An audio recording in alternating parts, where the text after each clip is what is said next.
పూరా లోకల్. శిశువిహార్ నుంచి వచ్చాం మేము. శిశువిహార్ నుంచి వచ్చాం. అక్కడ మాకు జీతాలు 4 నెలల నుంచి రావట్లేదు.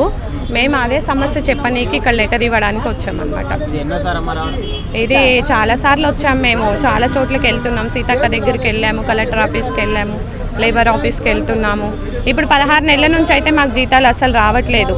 ఇప్పుడు మా 14,500 ఉన్న జీతం కూడా 7,500 ఉంది, మీకు జీవో ప్రకారంగా అట్లానే ఇస్తాము అనేసి అంటున్నారు. ఎవరన్నా జీతాలు పెంచుతారు కానీ మాకు తగ్గిస్తారా? అట్లా తగ్గించుకుంటూ వస్తున్నారు. ప్రభుత్వం తగ్గించుకుంటూ వస్తుంది. ఇప్పుడు రేవంత్ రెడ్డి సార్ దగ్గరికి వెళ్తుందా వెళ్ళట్లేదా మా సమస్య అయితే మాకు తెలియదు. కానీ మేమైతే వచ్చి మాట్లాడుతున్నాము. వెళ్తుందా వెళ్ళదా అనేది ఇక చూడాలి. మేము ఇక్కడ రావడం 3-4 సార్లు వచ్చాము. ఏం పరిష్కారం కాలేదు. అందరూ చేస్తాము అంటున్నారు కానీ చేస్తలేరు. జీతం 7,500 అంటే ఎమర్జెన్సీ సర్వీస్లో 7,500కి ఎట్లా జీతం చేస్తాం?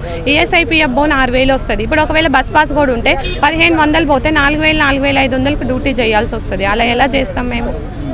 అధికారులకు ఏం కంప్లైంట్ ఇవ్వలేదు. బిల్లులు మేము చెప్పినాం. వాళ్ళు ఏమంటున్నారు, వాళ్ళు ఇస్తే మేము ఇస్తామమ్మా, ఇస్తలేరు, మేము కూడా తిరుగుతున్నాం, మీకోసం సమస్యల కోసం పరిష్కరించడానికే పోతున్నాం అనేసి అంటున్నారు. మేడం వాళ్ళైనా సార్ వాళ్ళైనా అందరితో మాట్లాడినాం మేము. గత ప్రభుత్వం ఉన్నప్పుడు బాగానే ఉండే. నెలాఖరులో 20 తారీఖు కల్లా జీతం వచ్చేది. ఒకవేళ రాకపోతే 2 నెల 2 నెలలు కల్పించేటోళ్ళు. కానీ మాకు ఈ కాంగ్రెస్ వచ్చిన కాంచి అయితే జీతాలు అయితే అసలు రావట్లేదు. మేము చాలా ఎట్లా అంటే ఇక్కడ డ్యూటీ చేసే వాళ్ళం చాలా మంది ఉన్నాం. సింగిల్గా ఉన్న వాళ్ళు కూడా ఉన్నారు. హస్బెండ్ వదిలేసిన వాళ్ళు, హస్బెండ్ చనిపోయిన వాళ్ళు చాలామంది ఉన్నారు. ఆడపిల్లలను పెట్టుకొని పిల్లలు కొడుకులు ఉండి కొడుకులు చూడని వాళ్ళు చాలామంది ఉన్నారు. వాళ్ళకి ఎట్లా అంటే ఇల్లు ఖాళీ చేయండి, ఇంట్లోంచి బయటకు వెళ్ళగొడుతున్నారు ఓనర్స్. ఇల్లు ఖాళీ చేయండి, ఇంటి రెంట్ కట్టండి, పిల్లలు ఫీజులు కట్టట్లేదని స్కూల్లో చదవనిత్తలేరు. కానీ మేమైతే చాలా ఇబ్బంది పడుతున్నాం. వాళ్ళు ఇంకా హస్బెండ్ ఉన్న వాళ్ళంటే కొంచెం ఎట్లనో కవర్ చేసుకుంటున్నాం. కానీ ఎన్ని నెలలు అయిందమ్మా మీకు జీతం? నాకు జనవరి నుంచి జీతం అయితే రావట్లేదు. దయచేసి రేవంత్ రెడ్డి గారు అయితే మా సమస్యని మాకు వినాలని కోరుకుంటున్నాం. ఎందుకంటే మేము శిశువారిలో అనాథ పిల్లల దగ్గర డ్యూటీ చేస్తున్నాం. కానీ మాకు 6 గ్యారంటీలలో మాకు ఒక బస్ పాస్ ఒకటే వచ్చింది. కనీసానికి మాకు ఇల్లు రాలేదు, ఏం రాలేదు. ఇల్లు ఉన్న వాళ్ళకే ఇల్లు వస్తున్నాయి. అప్లికేషన్ పెట్టుకున్నాం, రాలేదు. బస్సులు ఎక్కితే ఎట్లా పడితే అట్లా మాట్లాడుతున్నారు. ఆడోళ్ళు అడ్డమైన ముండలు అడ్డంగా వస్తున్నారు, ఎట్లా పడితే అట్లా అంటున్నారు డ్రైవర్లు, కండక్టర్లు.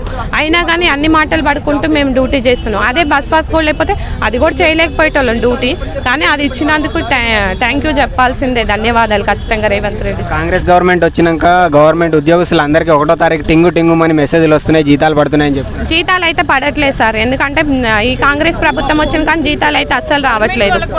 గవర్నమెంట్ వాళ్ళకి పడుతున్నాయేమో, మాకు అవుట్ సోర్సింగ్ వాళ్ళకి కాంట్రాక్ట్ వాళ్ళకి అయితే జీతాలు పడట్లేదు. మేము 130 మంది సార్. మొత్తం 130 మంది రాలేదు. కొంతమందిమే వచ్చాము. కొంతమంది మాది ఎమర్జెన్సీ సర్వీస్ కాబట్టి పిల్లలు లేకుండా మేము ఉండలేము. ఎందుకంటే అక్కడ ఎమర్జెన్సీ చిన్నపిల్లలు ఉంటారు, వాళ్ళని వదిలేసి రాలేము. కాబట్టి మేము ఒక 10 మంది మాత్రమే వచ్చాము. మిగతా వాళ్ళందరూ డ్యూటీలు చేస్తున్నారు. మీరు గవర్నమెంట్కి ఏం చెప్పదలుచుకున్నారు? సీఎం గారికి ఏం చెప్పదలుచుకున్నామంటే మాకు నెల నెల జీతాలు రావాలి, అది మేము కోరుకుంటున్నాము. మాకు గ్యారెంటీలు ఇస్తా అన్నారు, ఆడవాళ్ళకి అన్నీ చేస్తామన్నారు, అవన్నీ చెయ్యాలి అని కోరుకుంటున్నాం. మేమైతే 25 సంవత్సరాల నుంచి డ్యూటీ చేస్తున్నాను. 1800 నుంచి డ్యూటీ చేస్తున్నారు. 1800 నుంచి ఇప్పుడు 14,000 అయింది. 14,000లో మళ్ళీ ఇప్పుడు ఈ ప్రభుత్వం వచ్చిన సంది మాకు తగ్గిస్తానని అంటున్నారు. తగ్గిస్తారా పెంచుతారా మాకు అర్థం. ప్రభుత్వం ఎంత ఇచ్చేది, ఈ ప్రభుత్వం ఎంత ఇస్తా అంటుంది? అప్పుడు అంటే మాకు 18 నుంచి 12,000 దాకా అయ్యింది.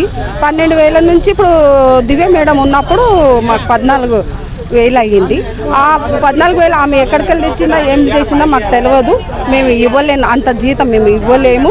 ఇప్పుడు మీకు 7,500 జీతము అంతనే ఇస్తామని అంటున్నారు. అది 7,500 జీతమే అంటున్నారు కాబట్టి మేము తీసుకోలేకపోతున్నాము, అలా ఇవ్వలేకపోతున్నారు. మాకు 14,500 జీతమే రావాలి అని మేము కోరుకుంటున్నాము.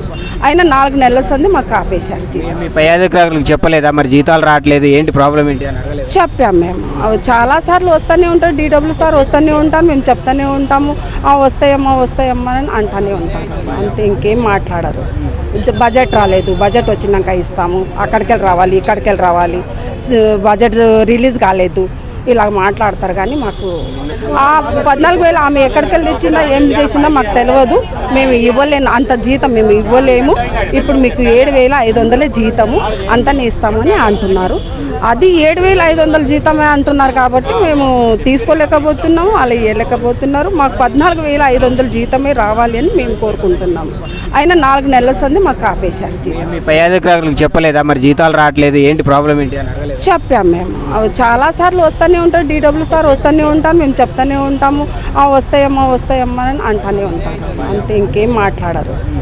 బడ్జెట్ రాలేదు, బడ్జెట్ వచ్చినాక ఇస్తాము, అక్కడికి రావాలి, ఇక్కడికి రావాలి, బడ్జెట్ రిలీజ్ కాలేదు, ఇలా మాట్లాడతారు. కానీ మాకు రేవంత్ రెడ్డి గారు అసలు బడ్జెటే లేదంటున్నారు. మరి మీరు జీతాలు ఇచ్చే పరిస్థితిలో ఉన్నారంట? జీతాలు ఇచ్చే పరిస్థితులు లేకుంటే ఆయన సీఎం అయ్యాడు ఎందుకు?